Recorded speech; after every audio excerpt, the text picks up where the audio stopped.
woman's clitoris holds over 8,000 nerves. Fact, the man's penis is multi-purpose. It serves the purposes of ejaculation, penetration, pleasure, and urination, while the woman's clitoris is made solely for the purpose of pleasure. Fact, approximately 20% of women can achieve an orgasm through penetration alone. Fact, studies have shown that 80% of men have achieved an orgasm during sex, while 80% of women have not. So, if the woman's body is equipped with a tool that is made solely for the purpose of her pleasure, why is it that 80% of men are having an orgasm while 80% of women are not? This is where foreplay comes in. So we gather here today to join foreplay and sex in wedded matrimony. Yes, you heard me correctly. We are gathered here today, people, to join foreplay and sex in wedded matrimony. I would like to first welcome you to the T-Zone. I am Lady T.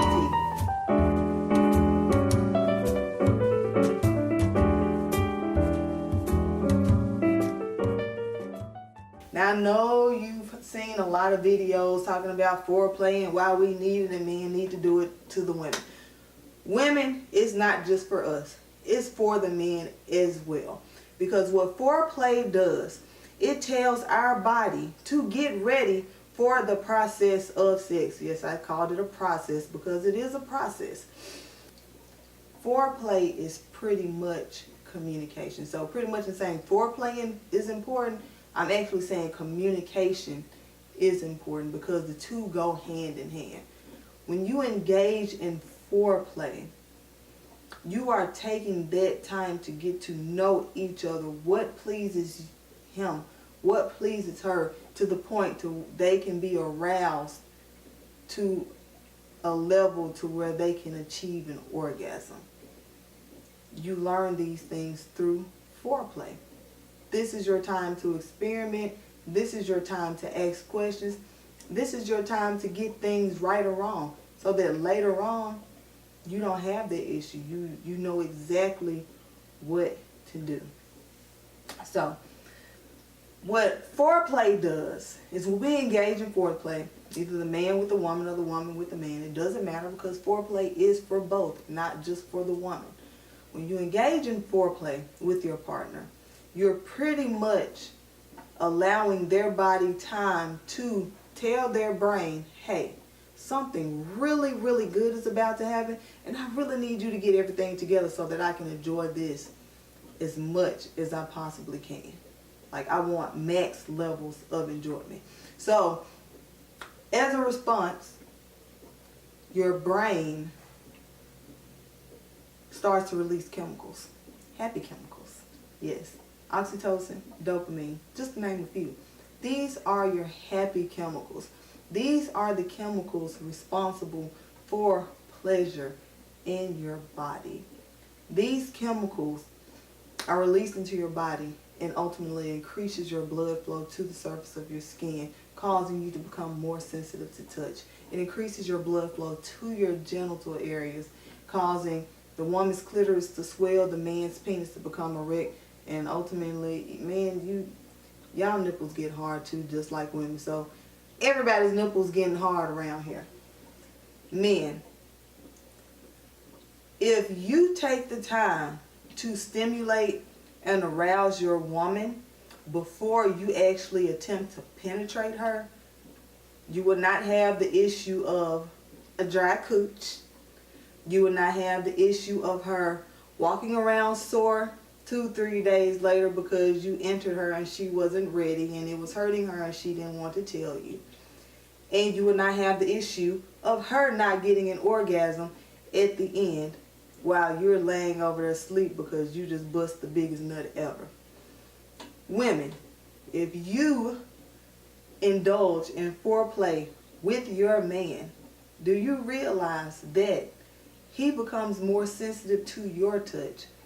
And ultimately, whatever you do to him, whether you choose to jump on him and ride, or whether you choose to give him oral sex, when he does bust his nut, yes, I said bust his nut, or should I say ejaculate, when he does orgasm, it will be so much more stronger than if he had simply stuck it in you and you had done nothing to him. Foreplay is for both people. It allows people to have sex with each other, yes, with each other, instead of against each other. And by that I mean, foreplay allows you and gives you the opportunity to learn what turns your partner on. Foreplay gives you an opportunity to experiment with your man or with your woman, to say, baby, how do you feel when I touch you like this? How do you feel when I lick you right here? What about when I put my finger here? You know, I'm not putting my finger anywhere in a dude, but you know, for you people who like that, hey, foreplay gives you the opportunity to find out whether or not your man likes it. Mine doesn't, and I'm glad he doesn't, because I'm not sticking my finger anywhere. But foreplay gives you the opportunity to find that out, and vice versa. For men, it gives you the opportunity to ask your woman, hey, do you like it when I lick you like this? Where do you want me to touch you at while I'm licking you like this? Do you enjoy when I stick my finger in you and move it around while I'm licking on you? Or would you rather I not lick at all and I just come straight and just kiss you or just massage you? You know, what turns you on to the point to where you are ready to have sex with me, and to where you and I both can achieve our orgasm? So, the thing that prompted me to do this video was that I sit at work all day and I just listen to a lot of people talk. And, you know, not only at work, but just, you know, being out and about, you tend to overhear people talk about their sex life, because we are very open about our sexuality and our sexual behavior in our society today. We are. In America, we are very open about our sexuality and our sexual behavior.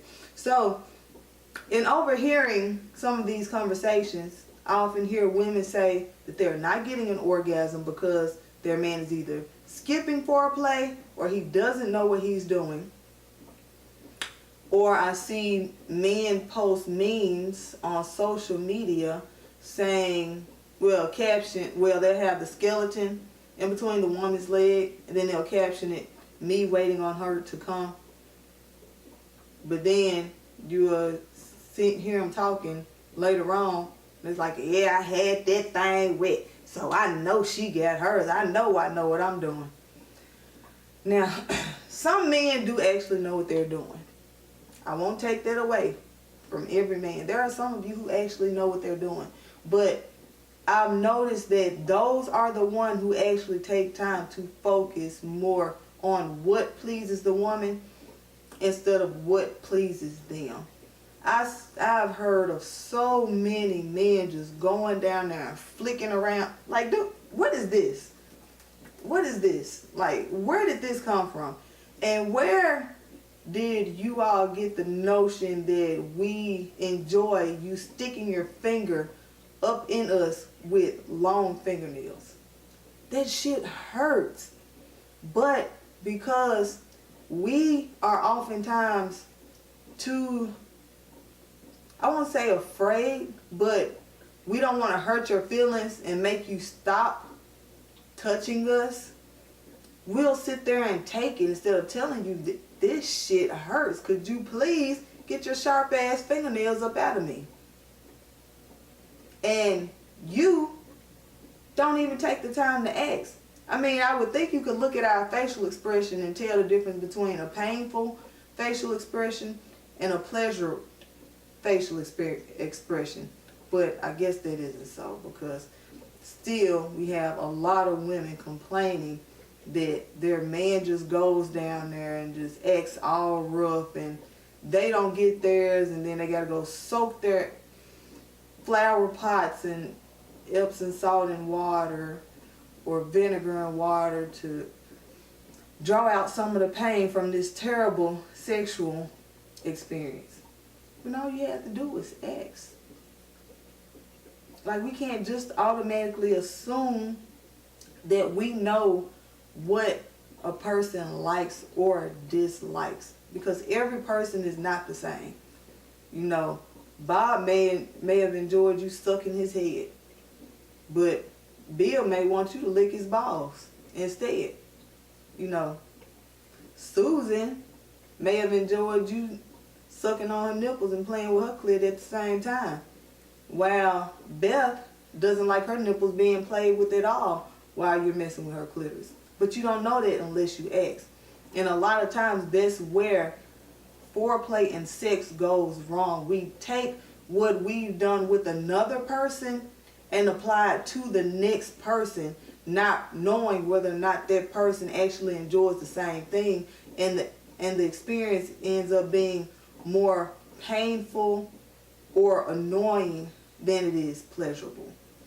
So, like I said, by both partners indulging in foreplay, it allows you, like I said, to have sex with each other, and not the man just have sex with the woman where he busts his nut and don't get hers, you know, or the woman just have sex to the man where she finished her nut and he doesn't get his. But ultimately, both of you are pleasured to the point of an orgasm. That's what I mean by having sex with each other.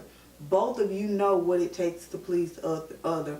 Both of you actively participate in the process to make sure both of you are pleased. You know, one of you is not laying there acting like you're asleep while the other one is back there pumping away, and then you get mad because you didn't get yours. Well, I imagine you didn't get yours because you laid there half dead, acting like you were bored with the process. Maybe if you had woken up and participated and actually enjoyed the process, you would have achieved your orgasm. Yes, you being enthusiastic about the process affects whether or not you actually have an orgasm. If you are acting like you are bored and disinterested in what is going on, more than likely you are not going to climax, you're not going to be aroused, you're not going to orgasm. Why? Because your mind is somewhere else, so your body is going to react like it's not there. So yes, both of you have to be into it. Yeah, both of you have to be into it.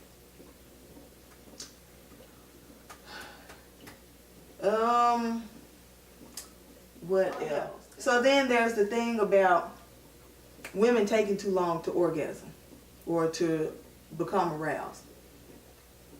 Studies have actually shown that men and women take the same amount of time to become aroused. This is about 10 to 11 minutes. So men, if you have stimulated that woman properly, there should be no reason she should not orgasm. No reason at all. You know, it's kind of, I won't say it's sad, but it's kind of unbelievable to hear, like I said, people talk about their sexual experiences where only one side is pleased. Like, I had someone tell me that they didn't even know that they were supposed to get an orgasm during oral sex. How is that possible? How can you be down there licking all of that freaking time and the person you're licking on is not having an orgasm? That is not possible. And then the same with women. Like, I understand sometimes men want to be kind of extra when it comes to having oral sex done to them or getting head, but sometimes you gotta prepare for this shit.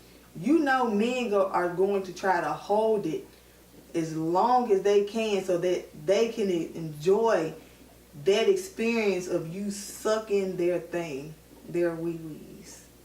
I don't say D-I-C-K, but so they can enjoy the experience of you sucking their wee-wees.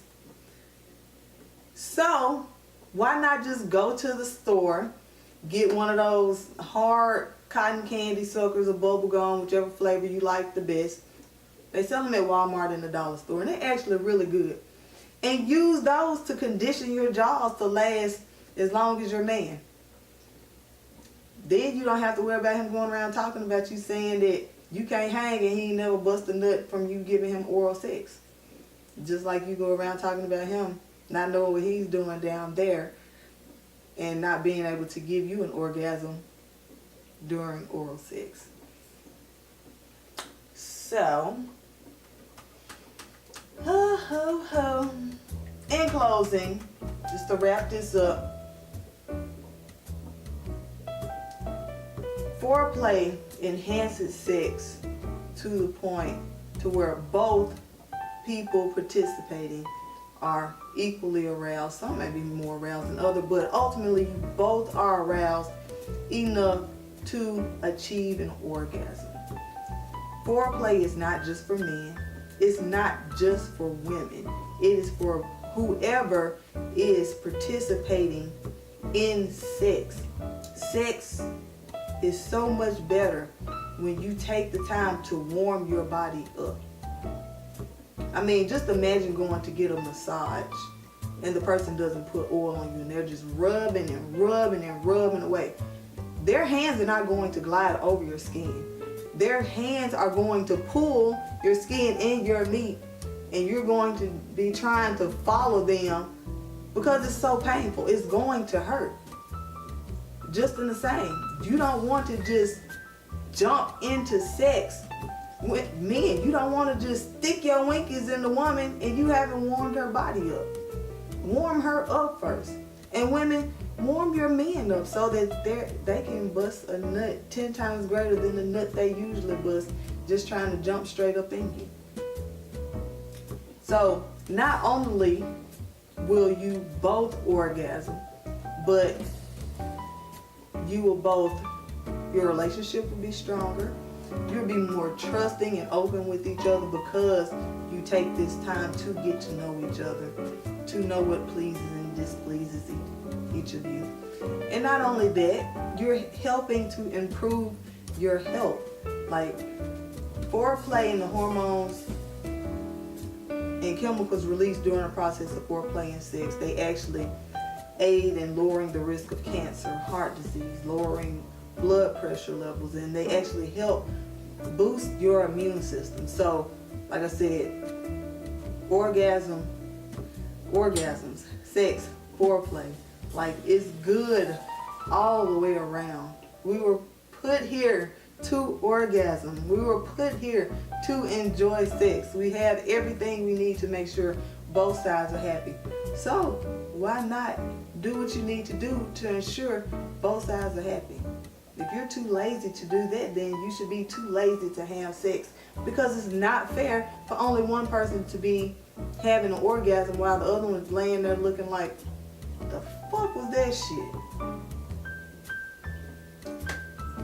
And yeah,